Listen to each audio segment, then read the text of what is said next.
intego nkuru y'ubuzima bw'abakristo. The main purpose. Ngiye gutangarira mbona kandi mutarita yaje. Intego nkuru y'itorero. The main purpose of the church. Intego nkuru yo kuba umuririmbyi. The main purpose of being a singer. Intego nkuru yo kuba umuvugabutumwa. The main purpose to be a nuguhindura abantu kuba changing people to be disciples. Pharisees, babwirizanyaga ubuhanga cyane. They could preach with very knowledge. Mu gitondo twavuze uriya mugabo ho bukeya Apollo. In the morning we talked about that man. Uwo mugabo ngo yarazi kubisobanura cyane. That man knew how to interpret. Yarafite ubuhanga buri hejuru cyane. He had very knowledge. Yarafite ubwenge bwinshi cyane. He had a very big wisdom. Ariko hari cyari kibura. But there is something which was missing. Abafarisayo ngo nicyo bakoraga, barabwirizaga bakasoma ibyanditswe bakabisubiramo. The Pharisees knew how to read and interpret Yesu well.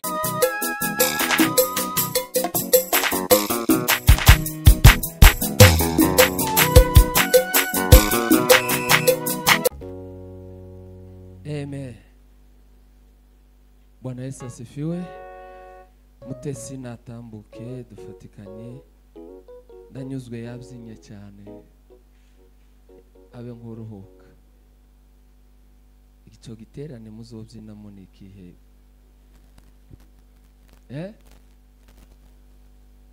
Muzobyina birutuko. Kaba kitazoberena.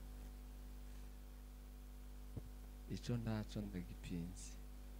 Ikizira umuvuga butumwa. Mweko murana ko cyotungana.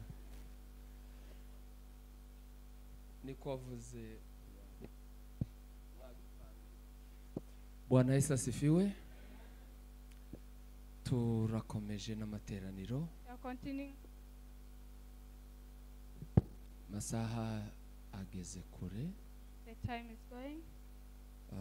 Turagerageza kwihuta kubera ko ubundi hari undi mwanya usabwa gusigara inyuma. We will try and get fast. Kuko nawo n'uw'ingenzi mu materaniro. Because you have to left some other time. Kugira ngo tuze gufata umwanya wo gusengera ibyifuzo. For us to take some time to pray. Ndazi kuko abantu baza guterana kubw'impamvu zitandukanye. Because I know people come to church for different reasons. Kandi bakizera bitandukanye. And believe differently. Hari kwizera gusubizwa mu gihe wa mwanya utaragera. There are people who cannot be answered in some sessions. Hakaba n'undi wizera ko no mu ijambo ry'Imana na cyacifuzo yari afite gisubirizwamo.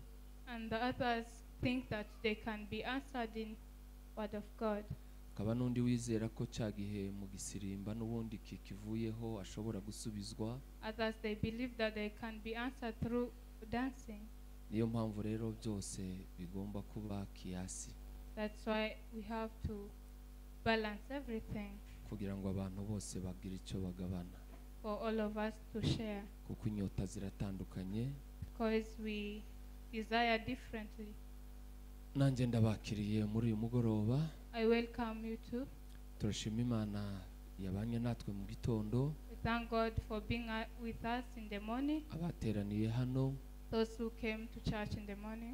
Twagaburiwe ijambo ry'Imana. We were fed the word of God. Nari ndimo mbwira evangeliste twari twicaranye John. I was telling evangelist John. Ambwira ngo revera aho yateguye nanjye ni nkaho tutari kure cyane ni hafi. He was telling me that we were around to some similarities the word that turasa n'abari buze gukomerezaho. I think we are going to continue. Twakiriye umusobanuzi. Welcome the interpreter.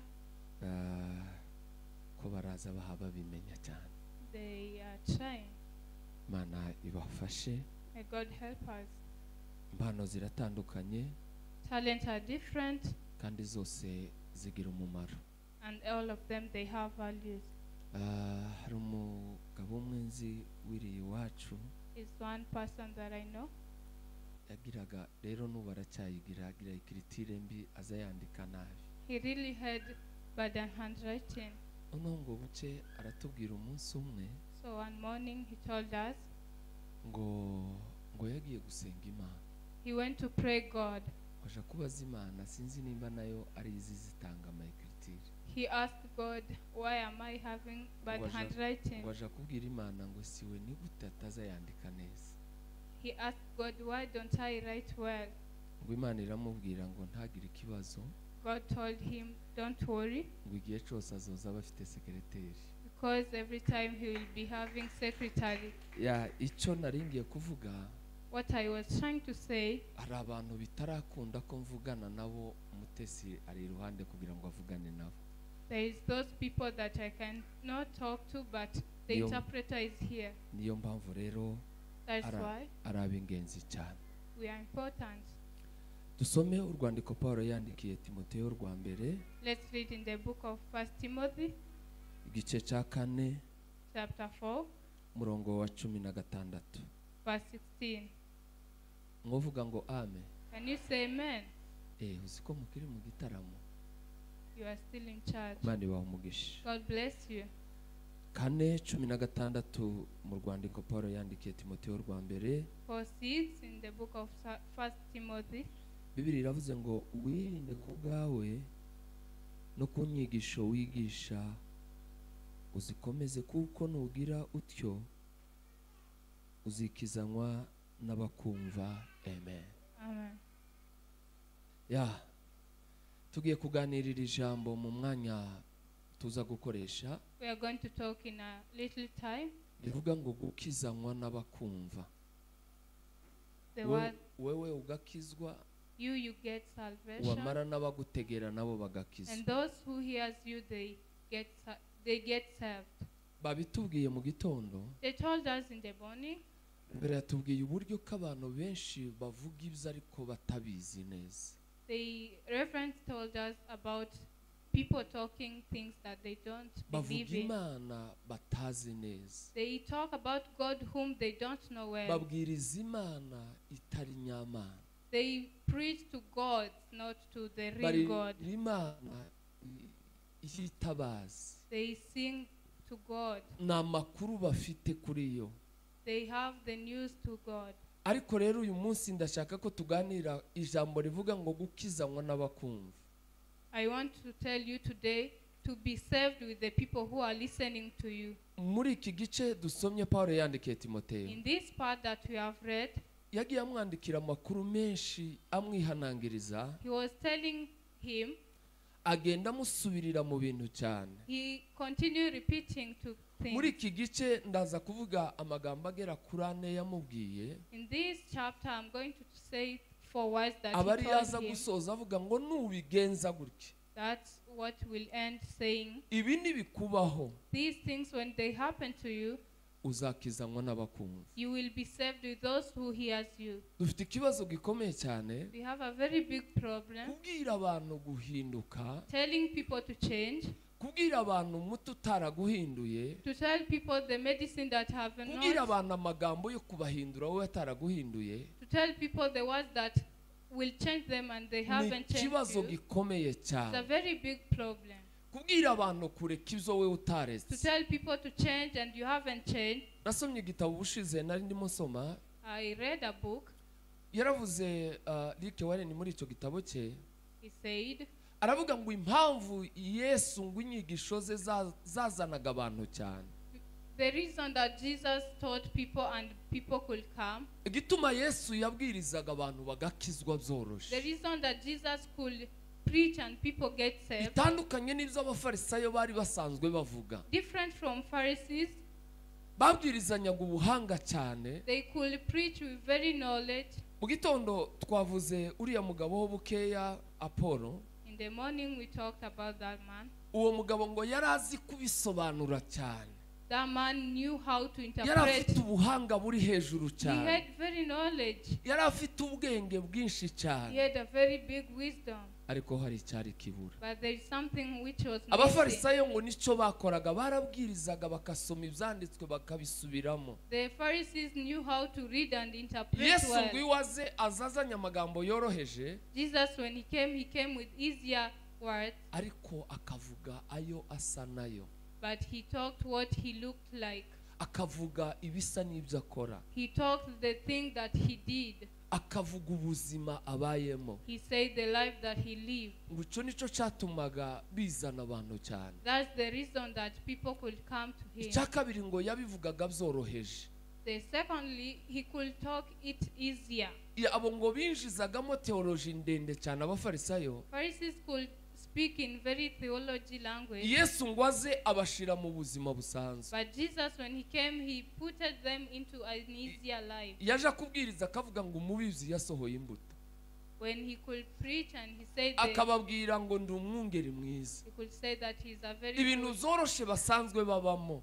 The normal life. Ngo bituma abantu bumva cyane baraza. I made people to understand and came to him. Ngo cazanaga abantu kuri Yesu cyane. The third thing that brought people to Jesus. Ngo nuko yanabafashaga akabakiza indwara akanabagaburira. It's because Jesus could heal them and feed them. Iyo ngo nayo yabaye impamvu yazanye abantu cyane. And that is the reason that people could come to him. Abarwayi ngo bagakira. The sick could be healed. Ngo bigatuma abantu baza cyane. And people could come to Jesus. Paulo ngo aje kwandikira Timoteyo. When he wrote to Timothy, mu verse ya 12 y'iki gice twasoma. Starting with chapter 12. Yamuhatiye kuba icitegererezo. He strived him to be a good example. Iryo ni ijambo rya mbere ryafasha umuntu gukizanwa n'abamwumva. That's the first thing can make you to be saved with the people that are listening to you. Muvuga ngo amen. Can you say amen? Mwokongera amen. Can you say amen? Yaramubwiye ngo Timoteyo. He told him, Timothy, ntiyakagire uhinyura ubusore bwawe. Let no one despise your youth. Ahubwo ubicitegererezo cy'abizera. But be good an example. Ubicitegererezo cy'abizera. Be good an example for the believers. Nako naza numva wazusigamte. Icitegererezo naje nsigaye numva kananirwa kuvuga. Icitegererezo cy'abizera. Be good example to the biroroshe believers. Kubera abapagani icitegererezo. It's easy to be good example to those who don't believe. Biroroshe ko wobera abandi icitegererezo. It's easy to be a good example. Ariko aravuga ngo abakizwa. And he said the believers. Abizera. Those who have faith. Abitorero. And those who are in the church. Wari wowe bazarebera. Let them see you. Uzaba icitegererezo ku bintu bine. Hallelujah. Amen. Biragoye cyane. It's very difficult. Iyo bavuga ngo uriya muvuga butumwa zikubwiriza ariko. If they say that uriya muririmbyi zikuririmba ariko. The singer knows how to sing agira ijwi ryiza ariko. He has a good voice but biragoye kugira ngo birya ririmba bihindura abantu. It's so hard to people to change. Biragoye kugira ngo mbwirize mukizwe ntarakizwa. It's so difficult for me to preach when I'm not Imana saved. igira inzira nyinshi icishamo ijambo ryayo. God have very many ways to preach. Zashoboka nkabwiriza ugakizwa ndakijijwe. It's very true that I can preach when I'm not saved and you ariko ntabwo byoroshe. But it's not easy. Paulo ndamukunda cyane. I love Paul. Yigeze abwira abantu. He once told people. Ngo abona ko ari nabereka kugenda uko Yesu yari ameze. He said that if he could show people how Jesus walked, ngo baza kugira ikibazo ko batamubonye. They could have a problem because they didn't see him. Arababwira ngo nimugere kirenge mu cyanje. He said that look upon me. Kuko ngo nanjye nakigeze mu cya Kristo. Because I walked through Jesus Christ. Arababwira ngo izo mwanyumvanye. He told once that what you heard from me, ibyo mwambonanye, which you saw from me, ibyo nabigishije, and those which I taught you, ibyo ngo ari byo mukora. Do those things. Abigisha benshi, many disciples, akenshi baravuga ibyo mwatwumvanye. They say what they heard from ariko kugera ku rugero rwo kuvuga ngo ibyo mwambonanye. But when they can't reach to the step where they can niba ushaka, niba wifuza gukizanwa n'abakumva, if you want to be saved with those people who listen to you, naringiye gutanga haleluya, mbona ko ari umuntu wikanga wari usinziriye. Mbonaga mu bintu byaragoranye cyane. Things are so difficult. Umuntu yo kwikanga mu materaniro byaba bibaye ibindi. Haleluya. Amen. kugira ngo abubwiriza bakizwe nawe mufatanye gusangira uwo munezero wo gukiza. For you to preach to people and get saved, ugomba kubanza kuba icitegererezo. you have to be a good example. Abantu benshi bagira inyota yo kugira ico babwiriza abandi. People have that thing that they want to abantu preach to benshi people. banyotera kuba bohagarara hano ngo babwire abandi ibyo They bakora. like standing in front of other people and preach, Ariko banza ubikore. but Banza wigishe ucecetse. start preaching when you are quiet. Banza ubwirize bakureba. Preach when people look at Intambwe you. yo kuvuga izanyu. The step of talking comes Ubuzima last. ubaniye abandi. The life you live with others. Amen. Amen. Amen. Ubanira abandi nk'ubutumwa. Live with other people like a preacher. Imibanire yawe ibaviremo guhinduka, niko Petero yavuze. Let your behavior change other people. Aramubwira ngo ubitegerezo ku magambo ane. Be a good example in 4 words. Ngo mubyo uvuga. From your words, Nuzoza uvuga when you talk, abandi bakurebereho. let people look upon you. Bavuge ngo nukubaza bavuga. They say, this is how we should Wari talk. wumva imvugo ya runaka. Have you ever heard that person? Mwagiye murebera kuri runaka. Can you look upon that person? Ubundi So, yarabivuze Karegeya, Bishop Karegeya. Bishop Karegeya said, Yigeze abivuga rimwe mwarabibonye. he once said, Aravuga ngo buryo dufashe mikrofone tujya kuvuga. when we touch this mic when we are about to talk, Ngo buhagaze ku gipimo giye kubwira abantu ngo ugira ubwenge cyangwe ntabwo. you are going to be measured if you have wisdom or not. Pawulo abwira Timoteyo, Paul told Timothy, ngo uzabe icitegererezo mu byo uvuga. be a good example from your Amagambo speech. yawe abandi bayarebereho. Let your speech be an example to others. Nugenza gutyo. When you do that, Hallelujah. amen. Nubaho muri ubwo buzima, When you live that life, uzakizanwa n'abakumva. you will be saved with those people who hears you. Ntuzabe ikiraro cambutsa abandi we You usigaye. won't be a bridge to those who are going. Cya kabiri ngo uzabaho icitegererezo. Secondly, Ngo uzabe icitegererezo mu ngeso zawe. be good example in your conduct. Ingeso Conduct, n'ubuzima umuntu yiyubakira. it's a life that a person builds.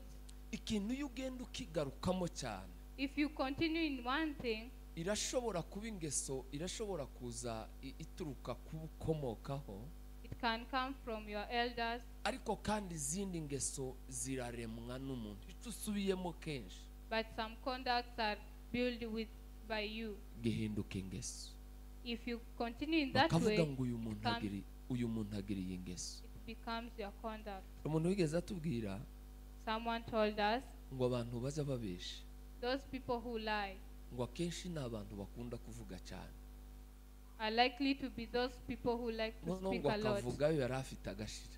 He speaks those which he heard and he Ngo can, akumva atogubaha atahavuga. and he feels like he can't live Ngo without bigatuma talking, ashaka yandi asubira and he kongera. tries to lie. Kuba icitegererezo mu ngeso zawe.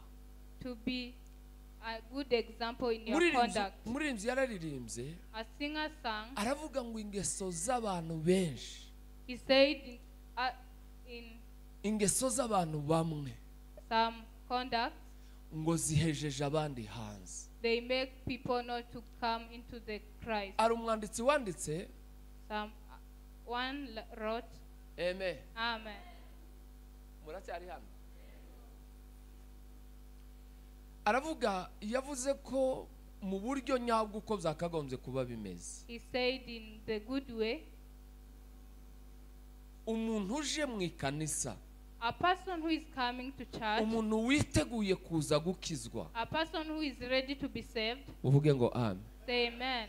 Ngo hari amabariyeri yakagombye gucaho yayatambuka akabarashitse. There is barriers that he have to pass so that he can Ariko come. aravuga ngo ikibazo kinini munyumve, He said the big problem is, ngo ntabwo bigoye kubwiriza umupagani ngo akizwe. it's not hard to preach to those who don't Yature believe, akizwa ze mu itorero. for him to proclaim and ngo come ariko to church. ikigoye ni ugukura ubupagani mu muntu waje. The problem is that to get the unbelief person to ni come and uguhindura believe. umuntu waje kugira ngo ingeso yari afite zishire. It's changing a person to be someone else. ngo niko kazi kagoye cyane. That's the hard work. biruta kubwira umuntu akemera akavuga ngo yakiriye Yesu yamara akaza. It's hard to tell a person to uwo come. muntu aravuga ngo kandi ikigoye si ibyo abwirwa ageze muno. The hard thing is not to. ngo igituma bigora kugira ngo umuntu ahinduke rwose. The hard thing is. ngo nuko aza agasanga abandi batahindutse. When he come to church and find people who are not saved. yabitubwiye umushumba mu gitondo. He told us in the morning. Hallelujah. Amen. ingeso zacu. Our conduct. ngo tubicitegererezo cy'abizera. Let be the example of believers. baturebereho. Let them look upon us. mu kwizera tubicitegererezo. In our belief. umutima uboneye tubicitegererezo. In our purity. imyitwarire yacu Let's tubicitegererezo. be good example to our conduct. imyitwarire abantu nibakureba. If people looked at you. bushize nari ndimo nganira n'urubyiruko. Last I was talking to youth. Amen. Amen. ntimurambirwe ntabwo ndi butinde cyane. Don't get tired because turaza I will stay gusiga wa long. mwanya hariya wo I guhimbaza will remain some no gusengera time. ibyifuzo. mbabwira umusaza umwe I told them there was one elder. yazindukiye no mu migi. He traveled to town. yari avuye iriya ruguru iwacu. He was coming from village. noneho ngo agere mu mujyi. When he reached in town, akabana n'undi musore bari bari kumwe bashoreranye. he was with a young man. noneho ahura n'abaetidiyante bari bavuye ku ishuri. He met with students. noneho akabaza wa musore bari bari kumwe. He was asking the young man. ariko ndiyumva uko ahamubaza. And he didn't hear. akamubaza ngo ese izi nizo. He asked, "Are noneho they iwe the one?" ntamenye icyo ahavuga. He couldn't catch up. naho icyo ngo yari abaje ngo ese ni izi ndaya baza bavuga. He was asking, "Are these the prostitutes they say?" bitewe gusa n'uko komporotema yabo inyuma uko yari abonye. It depended because it depends ese iyo on their abantu bakubonye clothing. iyo abantu bakubonye imyitwarire. If people sees you barashobora kubona ko ari umuririmbyi. and they think that this is a singer utaratera agakorasi. without you even singing, bobona ko bahuye n'umuririmbyi. can they say that this is a singer? utabwirije bobona ko bahuye n'umuvugabutumwa. Without even preaching, can they say this is a preacher? niba ushaka gukizanwa n'abakumva. If you want to be served with those people who banza listen to you, ubicitegererezo. be a good example. bya kabiri. Second, murongo wa 13. chapter 13. yamubwiye guhagarara mu nshingano ze. He said about standing in your position. guhagarara mu nshingano neza. Standing in your position. Amen. Amen. guhagarara mu nshingano ze neza. Standing in your duty. yaramubwiye ngo ugire umwete wo gukora ibi bintu uko ari bitatu. Have the potential to do these three things. nari ngiye gutangara iyo mbona mutari tayari. muri tayari? Are you ready? nimuzamure ibiganza. Hallelujah. Hallelujah. Amen. Amen. aramubwira ngo dore ibintu uzagirira umwete kubikora. Have potential in doing these three things. nukora ibi bintu uzakizanwa n'abakumva. If you do three things, nuhagarara neza muri pozisiyo yawe. if you stand in your position, yaramubwiye ngo ugire umwete wo gusoma ibyanditswe. have potential of reading the scriptures. ugire umwete wo guhugura. Have potential of advising people. n'umwete wo kwigisha. Even to preach. bintu bitatu yamubwiye ngo ubigirire umwete. Three things. guhagarara mu nshingano. Standing in your position. guhagarara mu mwanya we. Standing in your place. gukora icyo yahamagariwe. Doing what you have been called ushize for. twabivuganyeho. Last we turavuga talked. ngo niba hari ukubushanya kutazohura n'umugisha wawe. If you won't meet with your blessing. niba hari inzira igana kutazagera ku mahirwe. If there is a way that will make you not to reach to your blessing, ni ukubaho utazi umuhamagara Imana yaguhamagara. it's living without knowing your call. ubwo buzima ntaho buzagera. That life will never get ubuzima somewhere. butari muri pozisiyo yabwo. In a life without a position, ntibishoboka kuzagera ku bikomeye. it won't reach anywhere. Pawulo abwira Timoteyo ngo ugire umwete w'ibi bintu. Paul said to Timothy, have potential in these 3 things. Nubigenza utyo If you do this, uzakizanwa n'abakumva. you will be saved with those people who listen Usanga to abantu you. benshi mu itorero You find a lot of people in the ni church. umuririmbyi ariko si ibyiwe, They are singers, but ni it's not umunyamasengesho theirs. ariko si They ibyiwe, pray, but it's not ari mu theirs. itsinda ariko si They ibyiwe. are leading, but it's not theirs. Biragoye kugira ngo wakizanywe n'abamwumva Very hard to be saved kuko ndahagaze mu nshingano ze. because you are not standing in your position. Yamuhatiye guhagarara mu nshingano ze. He told him to stand in his position. Umuyobozi nta mwanya yambaye ninje wawihaye, The leader did not give me the actual kuko time. hari igisirimba twacikije mu gitondo There is a numva ko turi buze kukigarukaho ubu mu kagoroba kanyu. I want us to get back to the music. Uzi ko igisirimba yakibuze mu Cyongereza? Yeah. Murongo wa 14 Verse 14. yaramubwiye ngo ntukirengagize impano y'Imana ikurimo. He said that ntukirengagize impano y'Imana ikurimo. Amen. Impano wayibuze mute?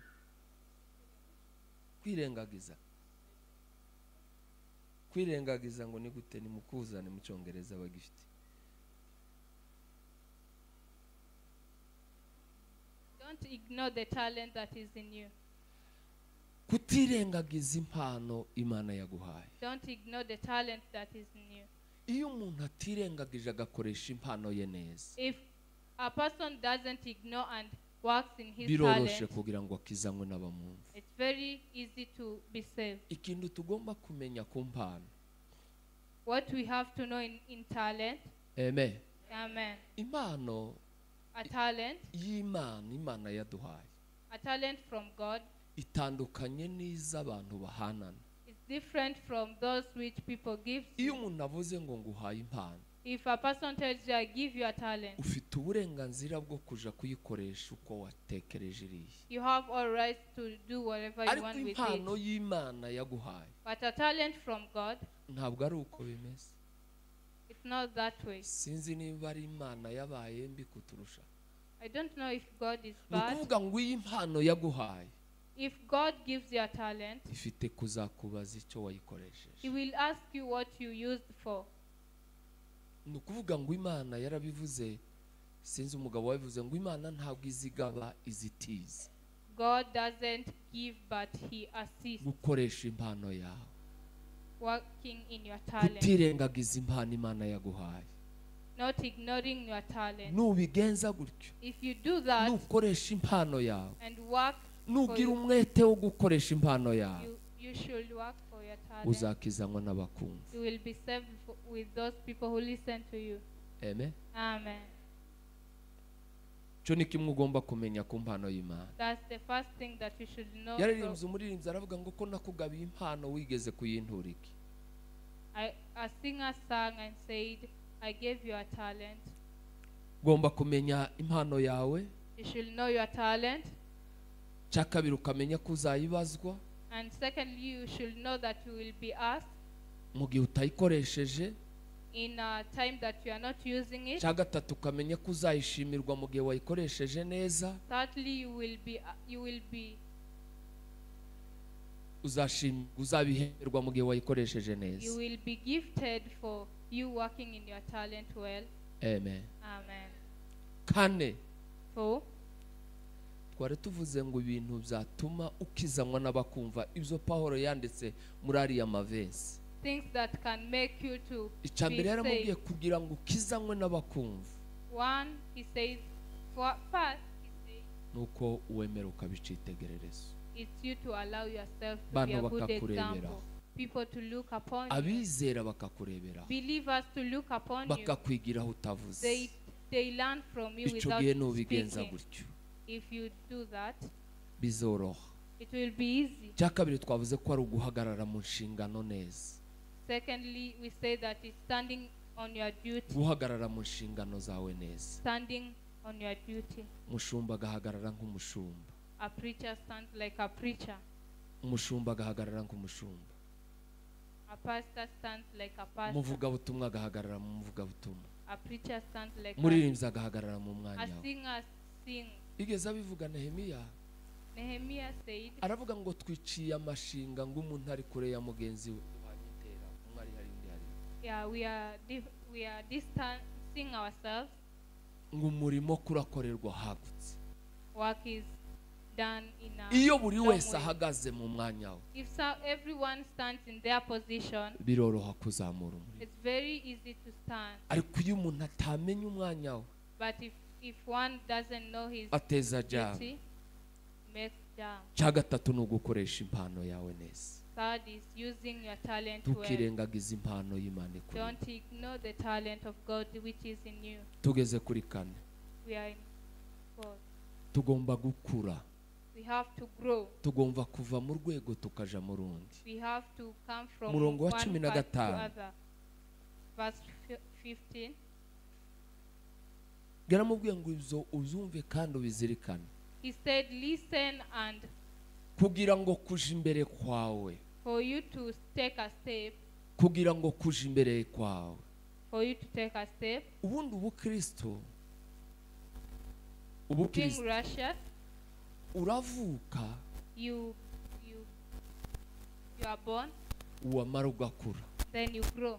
Gukura hari confusion abantu bafite muri iki gihe. The confusion in growing, Ni hafi gusoza, I'm about to end. ni hafi gusoza ndi murambiwe. Iyo umuntu avuye mu rwego rumwe akaja mu rundi, If a person comes from one step to other, iyo umuntu abonye yari ari umuntu arambutse kuje ushize, oya hashize nk'umwaka cyangwa niba atari ku wundi wo hirya, I was somewhere, hari umuntu twari mu matora, n'aya matora nayo yaje, we were choosing leaders. noneho uwo yari ageze kuba niba yari vice, He was a vice. noneho agaruka nk'umukandida kandi muri iryo tsinda, He came like a candidate. noneho aza gutorwa kuba niba atari secretary comptable. I think he was chose to be a secretary. Aravuga ati wapi, He said no. nimushaka abantu, jewe ndaguma manukaho kuzamuka.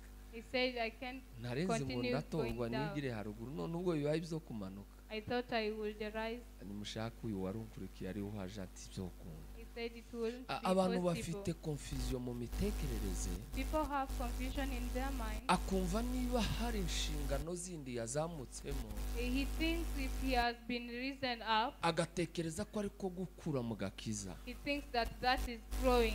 Kuja imbere mu buryo bumwe nabyo birashoboka, That's also possible. ariko si byo. That's not true. Ugomba kuva mu rwego rumwe rukaja mu rundi.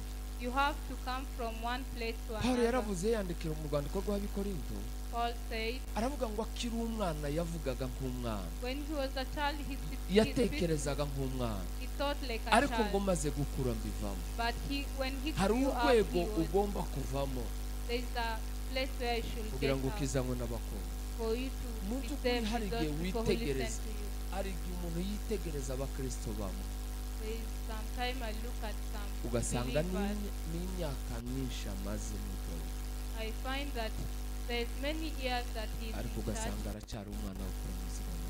but he still is a Kugira ngo child. ukizanywe n'abakundwa, For you to be saved with those people ugomba who listen gukura. to you, you have to grow up. ugomba gukura. You have to grow. Yaranditse umwanditsi aravuga ngo mwifuza amata y'umwuka adafunguye,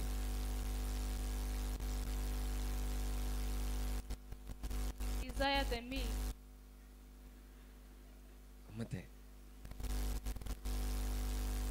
amata y'umwuka adafunguye. Iyo mentalite yo gufungura ni kahita aba mu bazungu, kubera ko ibo bamwari nyayo ntibazi gufungura. Haleluya. Amen. Kugira ngo adukuze atugeze ku gakiza, For God to make us grow, tugomba and kurya ijambo ry'Imana rizima kugira ngo dukure, we should feed on the word of God. tuve mu rwego rumwe tuje mu rundi. Come from one place to another. Kuja imbere kwawe ngo kunezeze bose, For you to go in front uko so wari that you umeze can mu make mwaka people happy. ushize, The behavior that you had last year, ntugume kuri urwo rwego. let you not stay there. Bizoroha gukizwa, It will be easy ugakizanwa n'abakumva. to be saved with those people who Gukizwa listen to you. n'ubuzima tugenda dukizwa buri munsi buri munsi. Believing is a lifetime. Ese nabo ubwiriza ushaka ko bakizanwa nawe? Those people who preach cyangwa abandi uzababwira baze bagutambuke usigare hariya. or you will be just a bridge to others. Gatanu dusoza. Fifth, nukuba mu buzima bwo kwirinda. living a life of kwirinda.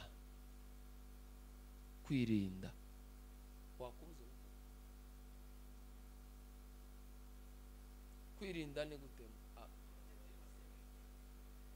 Protect yourself.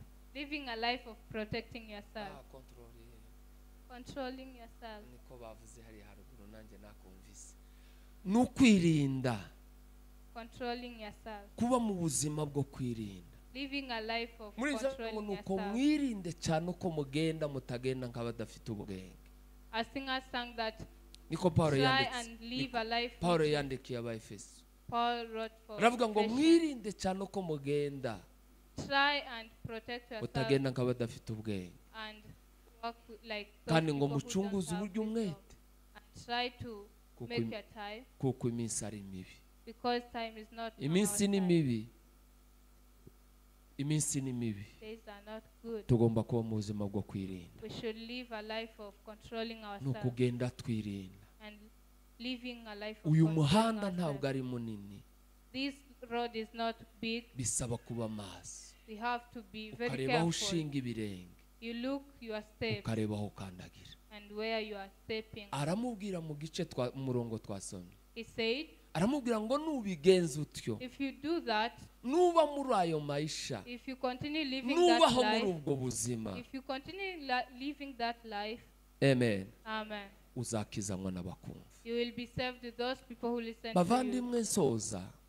My dear, umukristo wese. Every believer. Umuntu wese wakijijwe. Every believer. Yabivuze John mu gitabo ari masoma hariya. John said it. Namutijije. A book that I lent him. Nije ukimutijije. I'm the one who gave him. Murasete. Kubera ko namutijije igitabo. Yaravuze uwo mwanditsi Eric Warren wacyanditse. A writer said, aravuga ngo umuntu wese yihaye gahunda yo kubwiriza abantu batatu. A person if he gives him ukiha devoir ukavuga ngo njewe mu mwaka ndabwiriza abantu batatu bakizwe. You give yourself undi nawe akavuga gutyo. And you say that you are going to preach to 3 people and someone says like that. Urya wabwirije nawe akiha gahunda y'abandi batatu. And those who have been preached on, they say they will preach to others. Barya batatu nabo bakagira umwa wiwe batatu batatu. And those 3 say that they are going to preach to other 3. Ngo twahindura isi bitworoheye. We can change our world easier. Isi twoyihindura byoroshe. We can change the world. Buri muntu wese wakijijwe. Every believer. Afite devoir. You have an assignment. Afite umukoro wo guhindura abandi. You have an assignment to change others. Umurimo ukomeye twasigiwe mu isi. The greatest work that we have been remained. Kuvuka ngo tubeho ntabwo tubaye ngo tuzare twororoke tugire gute. Iyo si intego y'ubuzima. We are not here to grow. Intego nkuru y'ubuzima bw'abakristo. The main purpose. Ngiye gutangarira mbona kandi mutari tayari. Intego nkuru y'itorero. The main purpose of the church. Intego nkuru yo kuba umuririmbyi. The main purpose of being a singer. Intego nkuru yo kuba umuvuga butumwa. The main purpose to be a nuguhindura abantu kuba changing people to be disciples. Hallelujah. Amen. Umunyeshuri mwiza azategera bashoje muri konkirizo. A good student listens to wazumvise. Reka nkubwire. Ubuzima budafite jukumu yo guhindura abandi. A life without an instruction to change people. Ntacyo maze mu itorero. You have no use. Wabahindura utavuze. You can change them without even speaking. Ibintu Imana yaguhaye. Things that God gave you. Harabahinduza abandi amafaranga. There are those people who change people through ndetse money. ni nabyo zoroshe. That's the easier way. Harabahinduza abandi imvugo nziza. There are those people who change through their yaravuze umuririmbyi aravuga ngo nutabasha kwambuka inyanja. If you won't be able to go to other side cyangwa of ngo the ubintyoza nka Pahoro. Or you be a good speaker. Ngo nino harabapagani wagarurira Yesu. In this here there is kugira those who umwe don't gusa believe. ugira inshuti kubwo impamvu yo kumuhindura For you to make a friend because you want to change them, waba urimo ukorera mu ntego y'ubuzima you will be working in your purpose. waba urimo ukora icyo Imana yakuremeye You will be working like God sent you. ariko nimba ubwo buzima utabubayeho But if you are not living in that life, habe n'ubukristo bwawe buri duteze even your beliefs are not good. ntabwo bwemewe neza You are not good. nimba budafite intego yo guhindura undi muntu If you don't have the purpose to niba change others, indirimbo dusohora umunsi ku wundi if we indirimbo dushira hanze umunsi ku wundi sing every day, amakanisa dufungura umunsi ku the wundi churches that we open every day, wovuga ngo amen can you say amen? iyi intego zitandukanye afite The purpose that he has, niba hatarimo intego yo guhindura abandi gusa kuba bigishwa ba Yesu if there is no purpose to change others to be the disciples of ni Jesus, ugukorera inyuma y'intego it's working out of your purpose. kandi biragoye kugera ku buzima And that's very difficult to get in your reka life. dufatanye gutekereza Let's think together. ufite mugambi ki ku itorero ry'Imana What is your purpose on your ufite church? mugambi ki ku isi What is your purpose? dukeya uzi The small that you know, bikeya wamenye the little that you know, shiramo imbaraga ngo uzane abantu put in, ariko banza ubabere icyitegererezo be a good example kugira ngo bakurebere for you to be. abantu good benshi example. baraza baje basanga abantu A lot of people come, bamara kugerayo bagasanga ibinyuranye nabyo when they reach, they find yaravuze umwanditsi different things.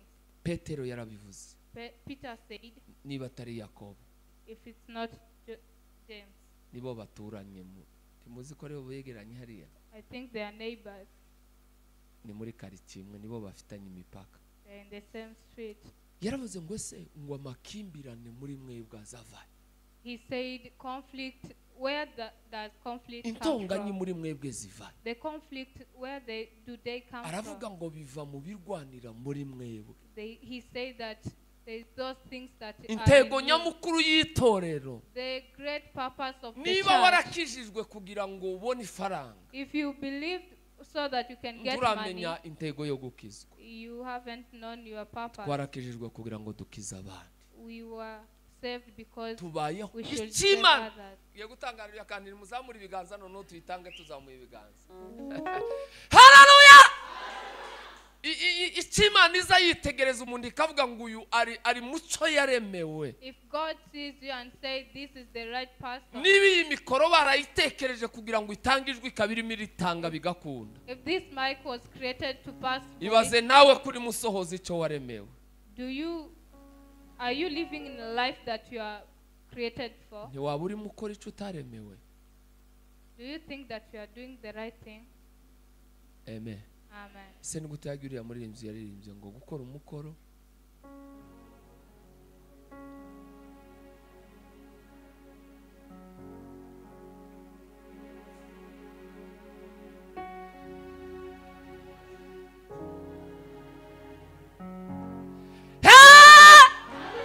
haleluya Amen.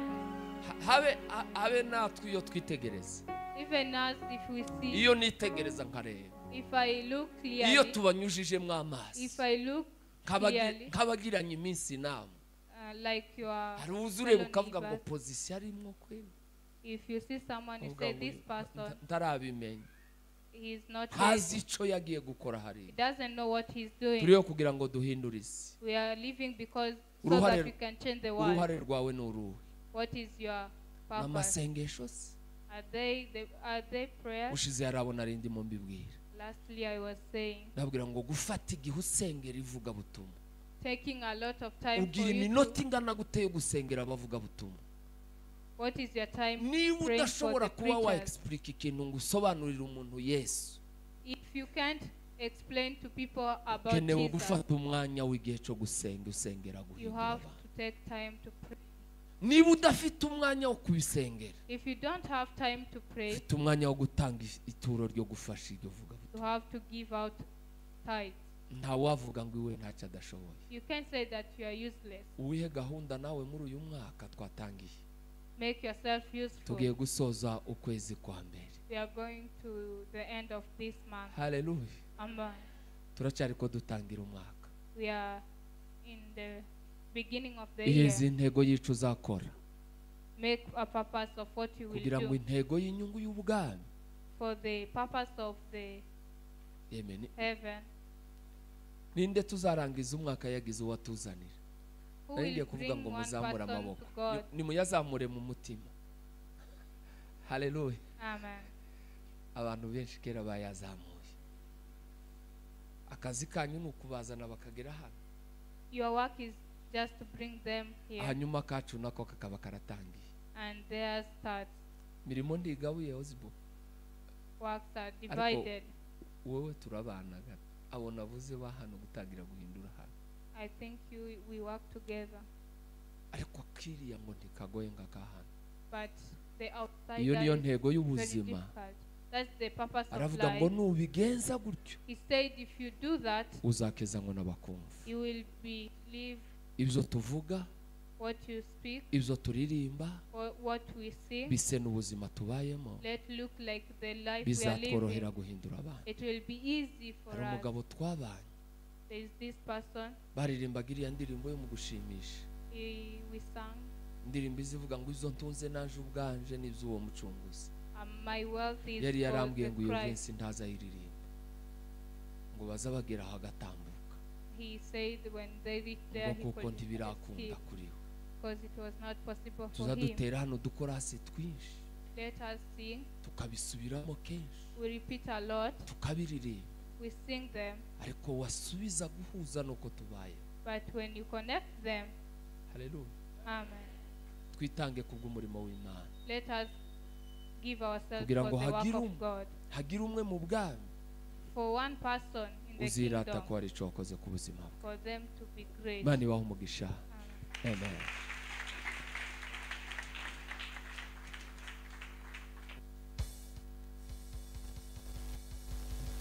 Tuongezee makofi tena mhubiri wetu.